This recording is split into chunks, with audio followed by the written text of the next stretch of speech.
السلام علیکم ورحمۃ اللہ وبرکاتہ۔ رب اشرح لی صدری ویسر لی امری واحلل عقدۃ من لسانی یفقہوا قولی۔ رب یسر ولا تعسر وتمم بالخیر۔ اللہم صلی علی محمد وعلی آل محمد۔ محفل ذکر سجانے کی فضیلت۔ قرآن کی مجلس میں آنے والوں کو خوش آمدید۔ اس وقت میں محسوس کر رہی ہوں کہ ہم فرشتوں کے حصار میں، فرشتوں کی محفل میں، فرشتوں کے گہراؤ میں ہیں۔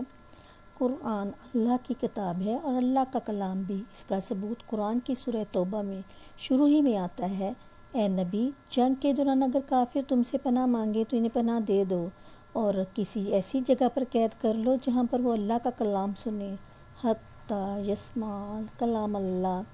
قرآن کا سننا آپ سب کو کمفرٹ زون سے کھینچ کر یہاں تک لے آیا۔ اس محفل کو سجانے کے لیے اب آپ بھی سوچ رہی ہوں گی کہ ہم اپنے کمفرٹ زون سے نکل کر یہاں کیوں آئیں؟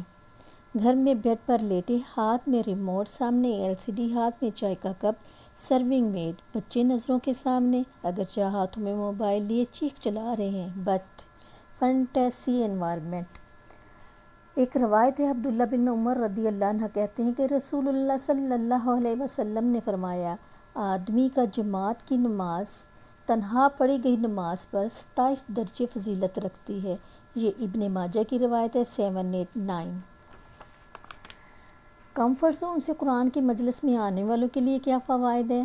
آئیے دیکھتے ہیں۔ صحیح بخاری کی حدیث 6408 میں ذکر محفل سجانے والی کی فضیلت کیا ہے؟ حضرت ابو ہریرہ رضی اللہ عنہ سے روایت ہے کہ رسول اللہ صلی اللہ علیہ وآلہ وسلم نے فرمایا، اللہ کے کچھ فرشتے ایسے ہیں جو اللہ کی مجلس کو تلاش کرتے ہوئے راستوں میں گھومتے پھرتے ہیں۔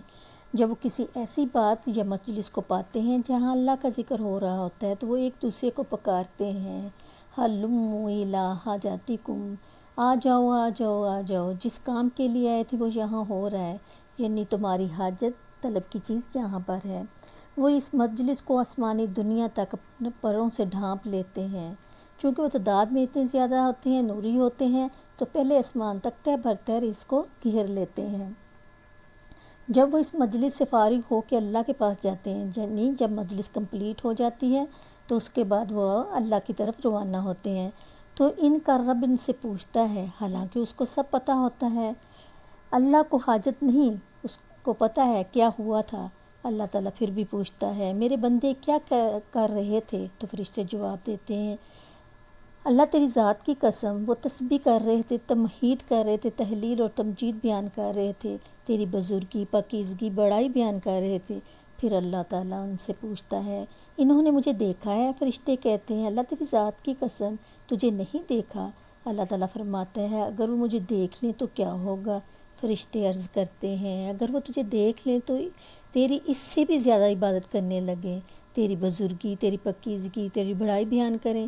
اللہ تعالیٰ پوچھتا ہے، کیا مانگ رہے تھے؟ فرشتہ جواب دیتے ہیں، وہ تجھ سے تیری جنت مانگ رہے تھے۔ ظاہر سی بات ہے، ہم دنیا میں نیک عمل اسی لیے کرتے ہیں نا کہ جنت کے طلبگار ہیں۔ اللہ تعالیٰ فرماتا ہے کہ انہوں نے میری جنت کو دیکھا ہے؟ تو فرشتے کہتے ہیں، اللہ تیری ذات کی قسم، انہوں نے تیری جنت نہیں دیکھی۔ اللہ تعالیٰ فرماتا ہے، اگر دیکھ لیں تو؟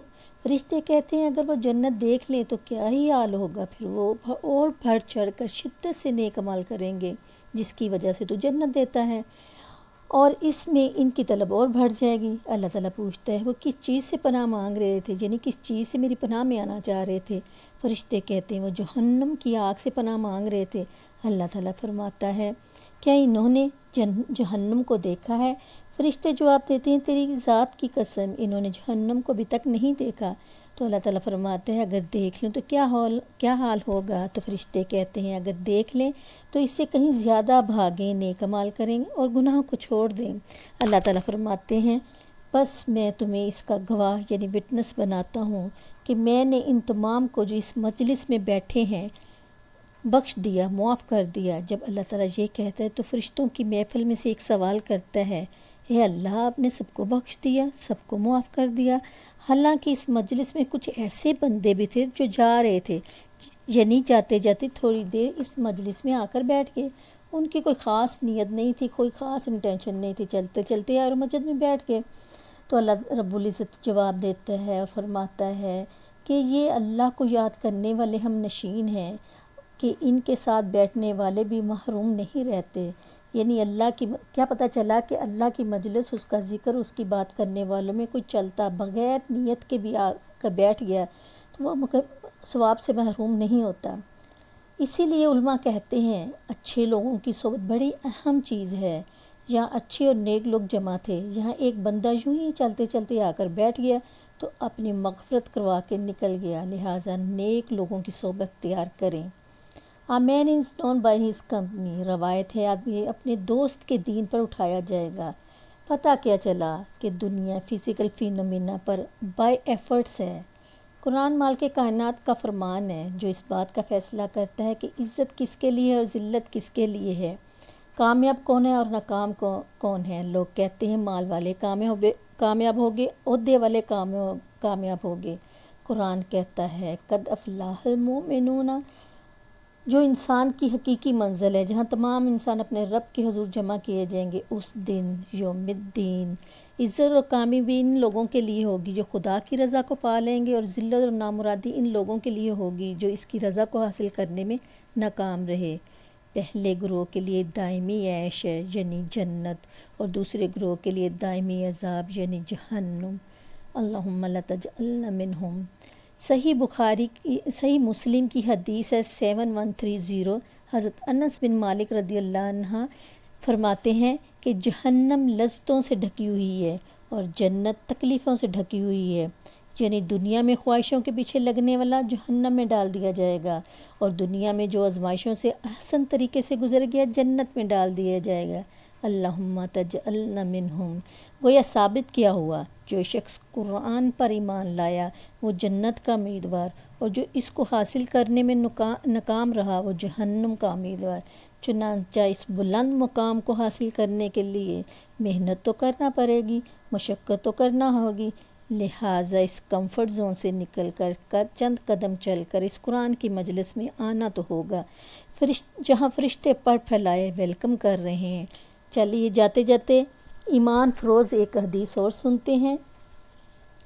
اللہ کی رحمت اور سکینت کن لوگوں پر آتی ہے؟ صحیح مسلم کی ہے 6853، سیدنا ابو ہریرہ ہی سے روایت ہے کہ وہ کہتے ہیں کہ رسول اللہ صلی اللہ علیہ وسلم نے فرمایا، جو لوگ اللہ کے گھروں میں سے کسی گھر میں اکٹھے ہو کر اللہ کی کتاب کی تلاوت کرتے ہیں اور آپس میں اس کی درس و تدریس کرتے ہیں، ان پر سکینت نازل ہوتی ہے، رحمت انہیں ڈھانپ لیتی ہے، فرشتے انہیں گھیر لیتے ہیں، اور اللہ ان کا ذکر اپنے پاس موجود مقرب یعنی فرشتوں میں کرتے ہیں۔